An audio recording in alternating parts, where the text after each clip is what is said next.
press the button. Okay. Okay, now I can introduce our next speaker. She's Elif Tokar Erdemir. She's a quantum research and application scientist from quantum computing. She's going to give her talk about solving optimization problems with quantum computers. Welcome.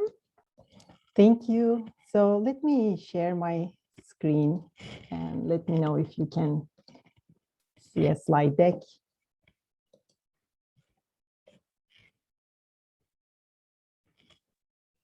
Are you able to see my screen? Sorry, I cannot see the audience. No slide deck yet. Okay. I still see you. Let me try one more time. There we go.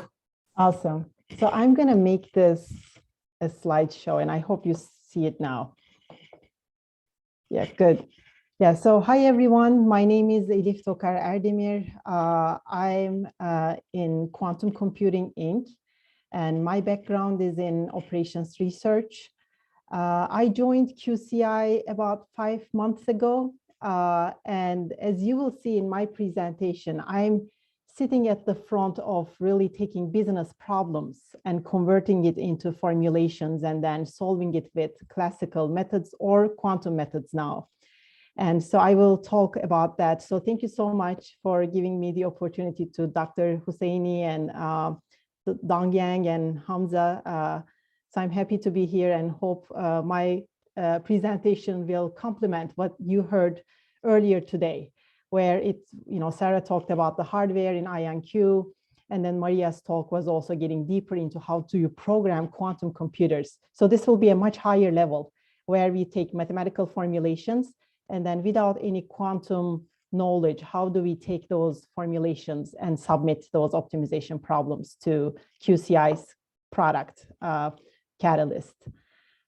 So before jumping in, maybe I will tell you, so my background is operations research, as I said, but before QCI, I worked in retail and healthcare industries, where I basically sit with business teams and talk through the business problems and see how we can use mathematical modeling to solve these problems, and then come up with methods to solve and then generate production-ready software in those companies to address the problems.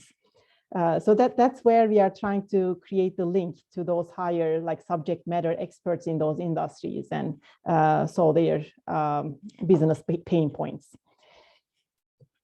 So the overview of the presentation, I will start with a high-level intro to quantum computing. I think you all heard a lot deeper today, so it will be just a few additions. And then where QCI is adding value in the quantum computing space. Then I will move on to talk a little bit about the consulting and professional services. And you see consulting is written with a Q. It's not a typo. So we like to use letter Q in most of the wherever applicable because of the quantum. So I'm part of the professional services team. So I want to give you an idea on what our team is doing. And then I will introduce Qatalyst, which is our constraint optimization solver and what it does.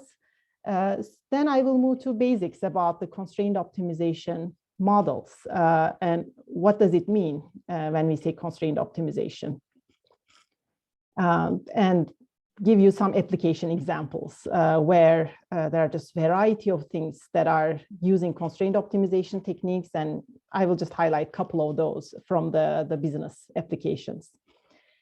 Then hopefully we will do a hands-on run experiment with all of you where I can show you my screen, and while I'm typing, you can also try to replicate what I do.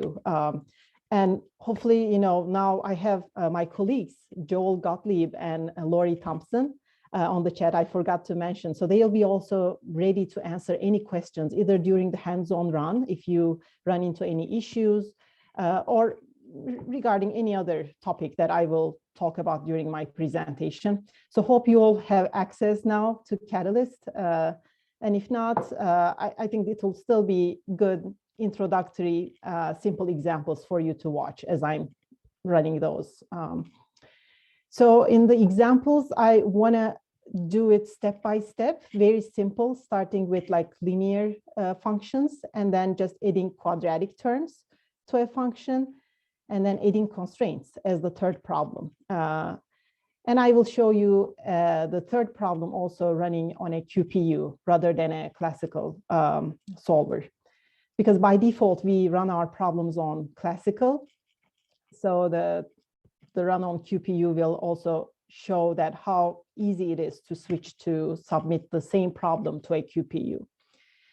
And then if time permits, I want to do a demo on a task allocation problem, which is a real life business problem. It's a very simple example still, but I want to show you, how we take that problem, formulate it, set it up for our optimization solver, and then interpret the results that we will get. So quantum computing, it's maybe not completely new, but it's new for businesses. So a lot of companies are now getting into understanding quantum computer and what it can deliver to them because of the complex nature of a lot of the problems that they solve today. And classical compute power may not be enough to solve these. And because there are a lot of also hardware vendors that have their own architectures for the quantum machines, for the industries and business leaders, it's hard to really focus on an architecture and then develop these formulations and algorithms that will be uniquely applicable to those machines. But as I think all the speakers highlighted, there's tremendous potential. As in the future, as quantum computers grow, we are expecting a very maybe breakthrough in running and solving some of the like NP-hard problems, complex problems that we cannot solve today.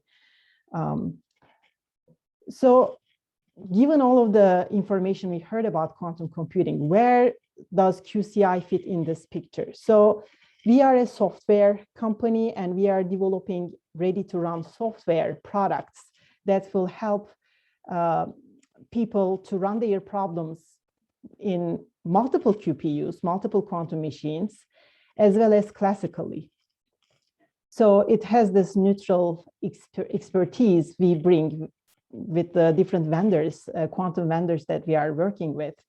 And when we are submitting these problems to the QPUs, it doesn't require any quantum programming knowledge. Like when I joined QCI, I didn't know anything about quantum. And I can still say that my quantum knowledge is very limited. So I'm learning little bit by little every day, but I can take that business problem and use QCI software to run on like IonQ, like Sarah introduced to us in the beginning of the workshop today. And the QCI's, I think, mission is to bridge that gap between the quantum machines and the business problems. So we really look forward to add that value and tighten the gap between the people who work at the quantum mechanics level and the hardware, and also the people who are experiencing these problems every day. So as I mentioned earlier, I'm part of the professional services team at QCI. So our team sits in between our sales and marketing and also our engineering team. So what we do is we work with our customers and people who are interested in using our products and take their problems and identify which of these problems may be a quantum possible use case, and then perform, either help them also first formulate their problems, but also do the transformation to the quantum ready formulation. And we look across the different options we have, which are classical and QPUs, and see which one of these may be a better fit for those problems. And we have teams also partnering with us within QCI, like advanced technology team, where they also look at specific problems that are coming to us from customers and try to develop hybrid methods that are going to use classical and quantum together. And also some customers may require like custom interfaces or reporting. So we also discuss these issues and then help and partner with our clients to really take them to a production-ready level when quantum machines are, ready to solve these large problems. And we do trainings too, and QBTU is an example that I think our marketing department took the lead, and we did the QBTU with Purdue, but we also do training for the customers who want to do the hands-on runs with Qatalyst as well.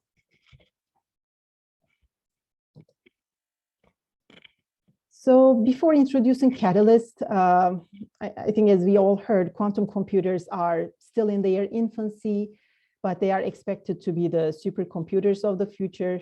So it's very exciting to get in there early and really understand what is possible with quantum computing. And optimization problems are an area of problems that are suitable to run on quantum machines. The idea is to really be able to take these problems to the formats that the quantum machines can understand and solve in the future when the QPUs are big enough. So for now, it's only small problems that we can solve on QPUs, but we can still illustrate. And like when we have a formulation for a business problem, we can still try a small example of that formulation, small instance, and submit it to different QPUs that we work on. So two quantum architectures mainly, so the gate models, I think that's what we mainly focused on earlier in this workshop, where IonQ is one of them, and quantum annealing is another algorithm that's run on quantum machines, and D-Wave has a quantum annealing machine. And we can connect to those different architectures as well. And our constraint optimization solver is called Qatalyst. So what Qatalyst does, I will repeat, but it's we can take the same problem and on the side, you're seeing like a Python API call for Qatalyst, where we have this parameter called sampler. And that's basically what we change to set the CPU or the QPU as our processing unit for the problem. But rest of the inputs, we don't need to change them.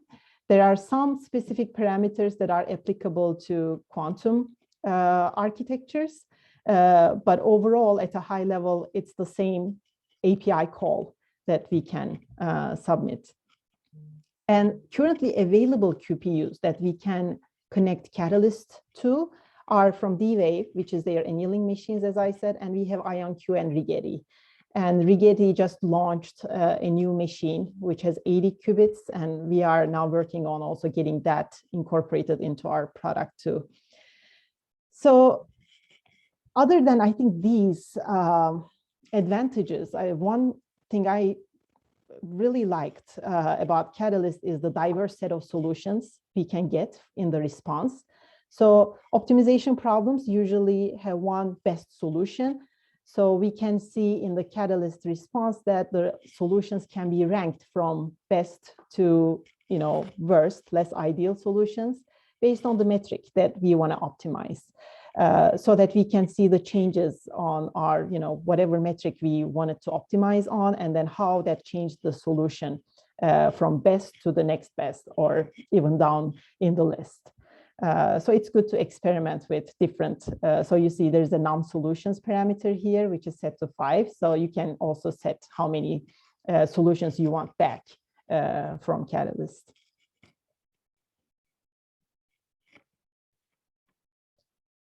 So I mentioned that Qatalyst is a constraint optimization solver. And I think introduced a little bit, but constraint optimization, I can say it's a mathematical modeling technique that's going to that's helping business leaders or decision makers to come up with better solutions to their problems. So it's an area where I think with this modeling, you have limited resources, for example, and you want to optimize your goal, your business objective with less, and you want to do more with your less resources, or you want to use less with a lot of things you may have, and you want to see how many of those will get you the best solution. So I think to formalize the language of constraint optimization, we have an objective where it's a business objective that we wanted to maximize or minimize. And we want to make decisions, which are called decision variables, but there are constraints. So that's why it's called constraint optimization. And these constraints are the restrictions in real life. So just to give some examples on, like, for example, decision variables is the first thing we figure out in a business problem. And those can be, maybe we want to decide on which assets to include in our financial portfolio, or we want to come up with, like, we want to identify a specific schedule or a routing decision. I think the traveling salesman example that Dr. Husseini gave at the beginning, right? So our decision is which points, which stops I should take first, and then from this stop, which stop I should go next. Or maybe we have orders that we want to allocate to trucks that's going to go to stores from our distribution center. So these are the decisions, like, from the real life, and then we can take them and formulate as decision variables. And objective function, it's given those decision variables we want to do, we want to set them to certain values to minimize or maximize a specific business goal. And that can be maybe dollars, like you want to maximize profit or minimize cost. And then your constraints are, your, like, budget, maybe that you don't want to go beyond, or you have staff that you want to just utilize those available people in your company, and space are some examples. And in terms of the, what applications show up, and when we work with our customers, what are the problems that they are coming to us with, right? So I have just a few in here, and then I think after this slide, we can move on to the more exciting part of hands-on trials with Qatalyst. So here, like, task allocation or assignment problem is something maybe we want to assign jobs to machines or robots. And we want to minimize our total cost of allocation, or the total time it will take to process these jobs. And we know we can, like, maybe we have a constraint that says, I only want one job to be assigned to one machine or one robot. One of the famous problems in the optimization space, it's a knapsack problem. It's an easy to understand problem where you have a backpack, for example, that you want to put items into it. So you're going to go hiking or something, and then you have certain value in your mind that is tied to each item you can put, but there's certain weight limit or some space limit dimensions that you care about, right? So those are your constraints. Or companies want to open new facilities in new locations, and they have some potential sites in mind, but they cannot open more than X number of facilities. And now they are wondering which of the potential sites I should be opening new facilities or manufacturing plants, for example, at, so that I maximize my coverage to my customers or improve my production. There may be different things in mind as objectives. Or I think as students, you face this class scheduling problem. So you may be presented with a bunch of classes at the beginning of the year, and now you want to select which one of these classes you want to take. And you have certain eagerness value in your mind that, I like to take this class versus that class. So you want to maximize your utility that you feel like you're going to get from these classes, but then the classes cannot overlap, and then you have certain requirements from your major or some elective courses. And the others, I'm just going to quickly go over. Inventory optimization is, how much inventory you need to carry in your, distribution centers or your stores. And vehicle routing problem is similar to traveling salesman, but then here you may have multiple vehicles, and then they may be going from a depot location and picking up customers. And then maybe it's a transportation company where they say, I have certain time windows, like Uber, right, or Lyft. They want to pick up certain people. And the constraint is you want to reach to each customer in their desired time. So you cannot violate those given times by your customers. Okay, so first I will introduce you the first problem. So what the problems I will show you for the hands-on runs. So I think you will need either your favorite like Jupyter notebook you can be using. I'm using a text editor and a terminal separately. So if it will be good if you can get them ready. But first I'm going to show you what the problem is, and then I'm going to change my sharing mode to show you both my text editor and the terminal. So here we have a very simple function. Let's say it's x1 plus 2x2. And I think previous talks did a very good job in giving you the details. So we work with bits, right? So binary variables. So let's say x1 and x2 can only take 0 or 1 as their values. So what should be the value of x1 and x2 in order to get the minimum value of y? So that's our optimization question. And that's very easy to calculate in our mind. So that's why I chose this example. So we need to set x1 and x2 to 0, which will give us a value of 0 for y. And that's the optimal solution for this small function. So there are no constraints in here. So this is just a linear objective function. And I want to share how you set this up for Qatalyst. So at least it gives you an idea on how to use Qatalyst for this simple function. Since there are no constraints, we can use an API, the function called sampleQubo from Qatalyst. And our objective function here, x1 plus 2x2, will be a NumPy array with size 2 by 2. So it's going to be a square matrix, which is the size of number of variables times number of variables. And the reason for it is we also allow for quadratic terms. So later I will show you an example where we have the x1 and x2 multiplied.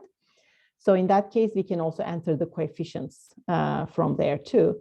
But when we run this example, you will see that the values we enter into the NumPy array is for x1. x1 has a coefficient of 1, right? So we put 1 in that diagonal term. And we have another linear term, which is just x2. So its coefficient is 2. So we put 2 in the diagonal term for x2. So I'm going to exit now from the slide show mode. So are you able to see the 3 windows I have? Or did you lose the share? Yes, we're good. Thanks. Okay, that's good. Yeah, so I have a text editor open here on the side, this black screen. So I'm gonna save this file as a Python file into my workshop folder. So I'm gonna call it workshop problems.py. Okay, so in this, so what we will need is we will need to import QCore from Qatalyst first. So I'm gonna start typing from Qatalyst. We want to import QCore. And the other thing we will need to import is NumPy, right? Because we are working with NumPy arrays. And to submit this problem, let's define a function. I'm going to call it problem1, no inputs. And in this problem1, I need to set up my objective, right? So I'm just going to set up objective variable. This is going to be a NumPy array. And basically what you see in the slide is what I will enter here. So we will, it's a multi-dimensional array. So we have 1, 0 in the first, for the first row. And then we will have a 0 and 2 in the second one. And that's the only thing we need. And as the response, I want to just, I want to capture actually Qatalyst response from in this response variable. And I'm going to call Q-core sample cubo. As I mentioned, this is the API we will use. And the input that I will pass to sample cubo is just this objective function. There are no constraints, so this should be sufficient. And in the response, I want to print the solution. And how I access the solution is there is an attribute of response called samples. So in samples, I want the best one for now, because I want to see if I'm going to get 0 and 0 for x1 and x2. Right, so I just want to see the best result for this simple formulation. So I'm saving this. And because this is a function, I want to call this function, right? So I'm just typing problem 1. And then I need to go to my terminal. And this may be much easier for you if you have a Jupyter notebook or some IDE tool that you have the code and the terminal on the other side. So I'm going to call this file and run this file. I called it Python workshop problems. And I'm submitting this run.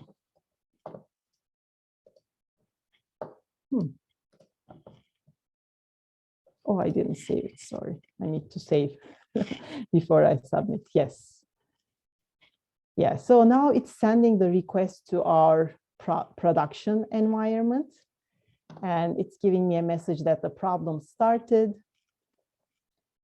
And then it's done. And it gave me the first solution, where you see just, it's the bit vector that I think Maria and Sarah, they also talked about a lot. So these are the settings, the final values of x1 and x2, which was as expected. And this ran on a classical machine because that's our default. So I hope you were able to follow with me doing this. And the next ones will be quicker. But let me know if there's any trouble in getting this done on your end.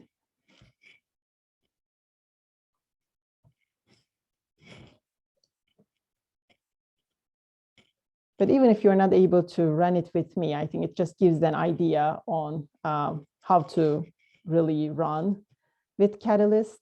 And the second example, it's adding the quadratic term to the same function, where you see I highlighted in orange that now we have a -4 x1 times x2. So if our function is set up that way, that means what is the minimum? What are the values of x1 and x2 that I need to set to get the minimum value of y? That's the question again.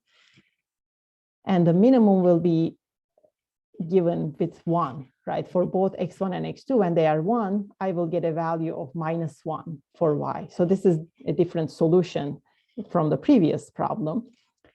So I will basically do the same, use sample cubo. But now what changed in the objective matrix is, I think, what I want to highlight here. So you see now we have off-diagonal terms also populated. And the coefficients for x1 and x1 times x2 was -4. And since x1 times x2 is the same thing as x2 times x1, we just split it into half and then put -2. So -4 divided by 2, and we give -2 as the coefficient for x1 and x2 and x2 and x1, so that it translates into the same formulation. So now I'm just going to copy. So I'm back to my text editor. And I copied my first function because it's almost identical, the second problem. And I'm going to just do the -2 in here for my off-diagonal terms. I'm still using sample cubo, and same thing. I just want to print the second. So the first best solution for my second problem. And I'm going to be running my problem 2 now instead of problem 1. And I'm switching to my terminal. And I'm still calling the same file, right? So this workshop problems, which should run just the second problem. Okay, so the run started. Now we are sending to prod.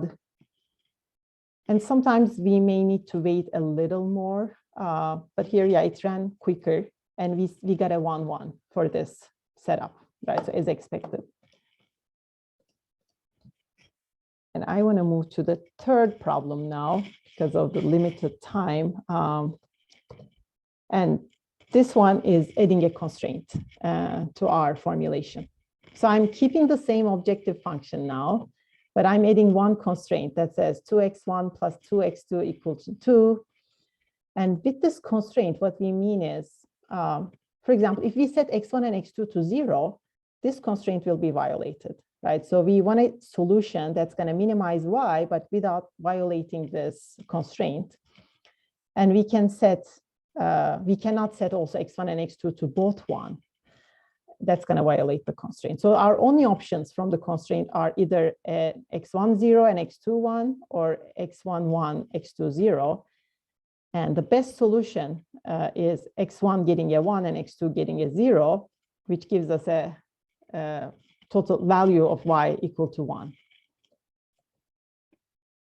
So this changes the API that I'm going to be using. So I'm going to be using sample constraint problem because we have a constraint. And you see how the constraint matrix and the right-hand side of this constraint, which is just 2, the constant we see, is set basically as a NumPy array for our Qatalyst. So I'm going to just copy this second problem and then, yeah, I just copied and pasted problem 2. And now I'm changing it to the function name to problem 3. I keep the same objective, right? So we didn't change anything about the objective, but now I need to add a constraint. And our constraint was, if you look on the side, so first I need to do the NumPy array. Yep. And then it's just one constraint. So, and we have a value of 2. But I still enter it as a multi-dimensional because the API expects the dimensions as a, there may be multiple constraints. In general, we have multiple constraints. So that's the constraint. And then let's set up right-hand side as another NumPy array. Again, same thing. That was 2. And now I'm going to be submitting this problem to qcore.sample constraint problem. And I'm passing both the objective function, the constraint, and the right-hand side, and still printing the best solution. And now let's just switch our problem to problem 3. That's the only one I want to run right now. And if I submit the same file, let's see what we will get. We are expecting 1 and 0 in our solution, which gives the minimum value of y. And yes, that's how we look into the bit vector. And after this, I think what I want to do is just do the same problem. So I'm not going into the slide mode again. This is going to be the same problem run, but now I'm going to run it on D-Wave's advantage processor. So it's going to be a QPU run. So what we do is, just a second. So I only have the API call here, which is the only thing that's changed from previous slide. But you see the sampler here. I need to set it to bracket D-Wave if I want to submit to a QPU. So instead of changing the problem 3, I'm just copying it again to create another function. And I'm going to call this new function problem 3 QPU. And in my call, so this response QCore sample constraint problem, I'm going to add this setting for the sampler. All right, so I'm going to set sampler to bracket D wave. And that's the only thing I need to change. Actually, I lied. I need to add one more thing. So that, I mean, we don't have to add that, but I think it's, so there is a warning that comes up, which actually you don't have to set this, but if that warning comes up, you just need to press Y to pass that and go forward to your solution. But this ignore QPU window parameter needs to be set to true so that to turn off the warning. So I'm saving it. I'm calling the last function now. I saved my file and getting back to my terminal and running it. Now it should be submitting this problem to D-Wave. And you see it's just telling me that it's set to quantum device to advantage system. That's D-Wave's machine. Now we should be getting a result back. And with quantum computers, I think Maria highlighted that, right? So we may expect sometimes that it's not going to give us the optimal solution. But since this is a very small problem, we got what we expected to get, 1 and 0, as our final values for x1 and x2. So that's the hands-on problem runs, but I'm going to stop. I know we have limited time and see, and there's another demo which may take just a couple minutes for me to do. But before jumping in, if there are any questions, I'll be happy to answer. Great, thank you so much, Elif. I think it was very nicely explained and very easy to understand, and also very nicely complemented what we heard in the previous talks as well. So I'm just going to see if there's any question around the room, and hopefully you can answer that as well. I'll bring it here so she can see you as well. Perfect. Thank you very much for your presentation. I have a question regarding to the samples list. Is it guaranteed that it's giving a local solution, or is it just like ranked enumerated solutions? Yeah, it's it's a heuristic running. So for classical and quantum machines, it's different. And we have a heuristic algorithm that runs on classical. So it's not guaranteed to give us the global optimal, but that's why we need to try multiple times to see if there's any improvement in the solution. But we are also working now to understand which problem types we expect to get optimal solutions all the time. What are the sizes of problems we need to tackle? And then we can easily say that this is going to give us an optimal solution or not. But the heuristic, underlying heuristic in classical machine, it's searching for the neighborhoods of the solution space that's going to lead us to the global optimal. I hope that answers your question, but thank you. That's a great question. Thank you very much. I have one more question. Of course. So is it only applicable to like discrete optimization problems, or is it works for also continuous problems?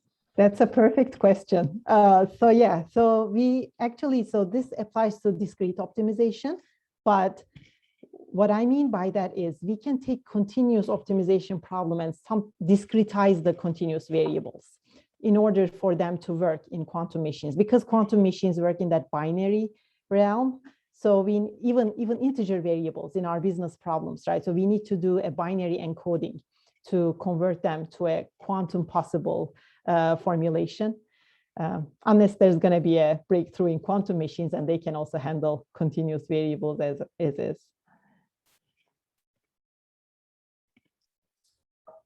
Thank you, Mary. Thank you, Elif. Any other question around the room?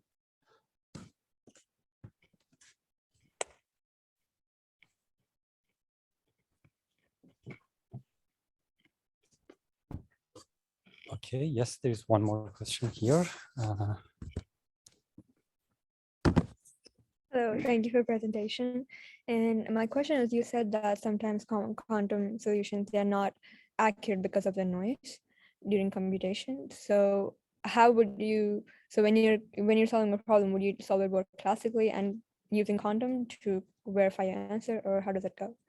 Yes, that's a great question. So that's usually what we do. We solve it classically if our classical solver is also capable of solving it, right? To get a sense of what is the expected solution. And that's how we validate the solution from the quantum machine.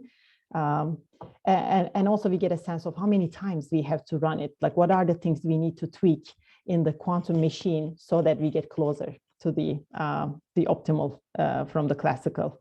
But that's how we learn. I think the idea is to get a handle of specific problem formulations and then build it in a way that, because eventually we won't be able to solve problems on a classical, right? So that's why we are relying on the quantum area, like the expansion there. And then as we get better handling on certain business problems, I think it will also help us to tune the quantum machines or create algorithms in the quantum space to help solve those classical problems. Okay.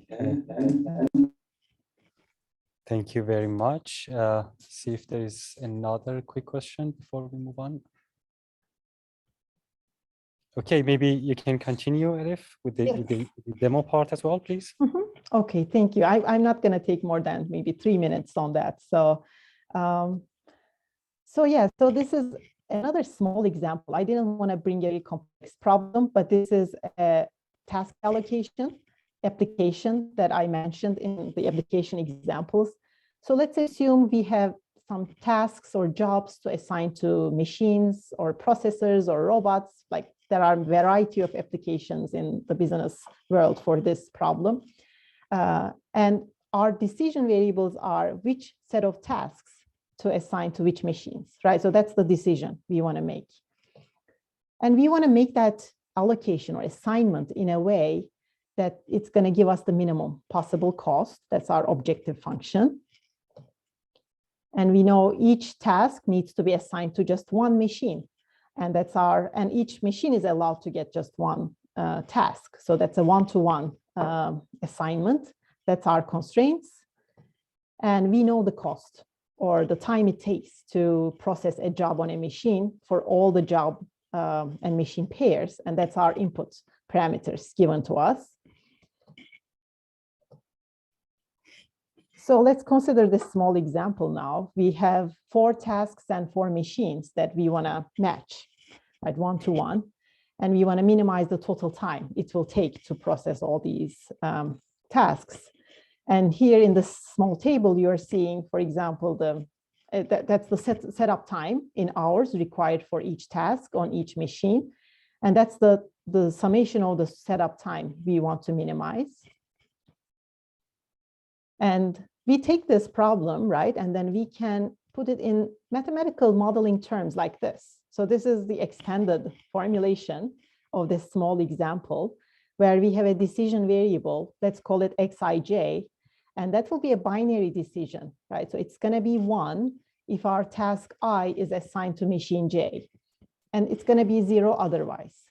And we want to find out what should be the values of all these xij's that's going to minimize our total setup time, which is this function you're seeing here, subject to the one-to-one assignment constraints. So there are 8 constraints.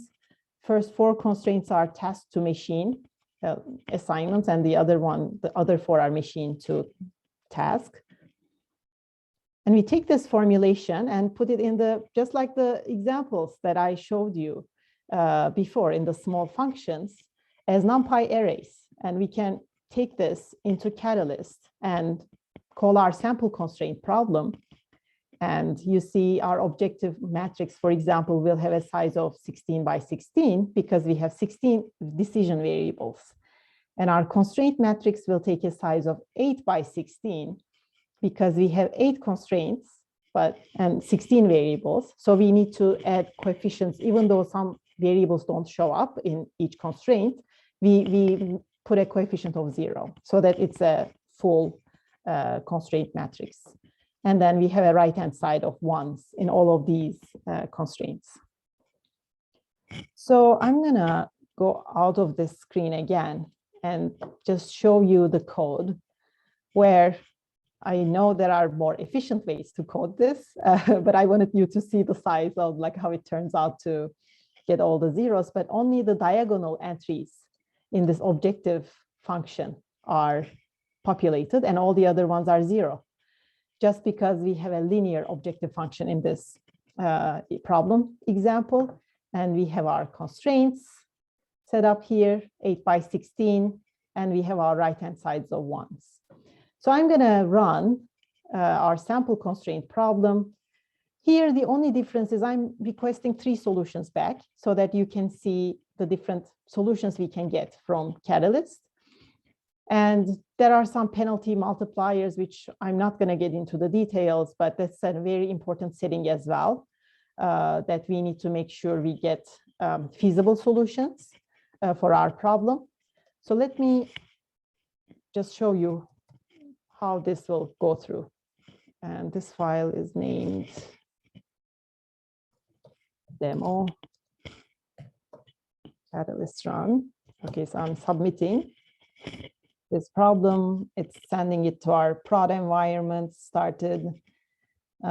This may take a little more time to run compared to our previous small problem examples. But after it runs, we should be able to see, okay.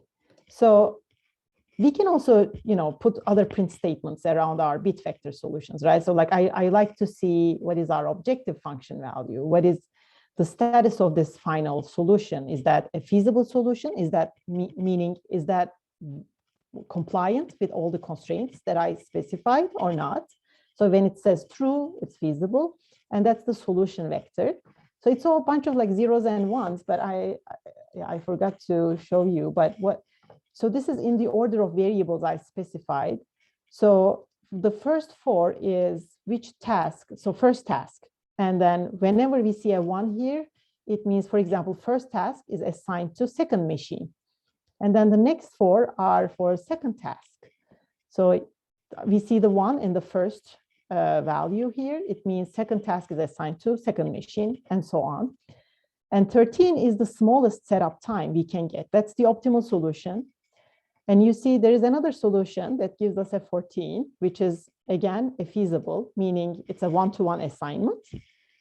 And there's another solution, which is a 17. So it also gives idea to the decision makers. Maybe there are other solutions they may like more because they didn't put some other constraint they had in mind. So it helps them to figure out and see also how robust their solutions are, right? So how quickly the objective function is decreasing.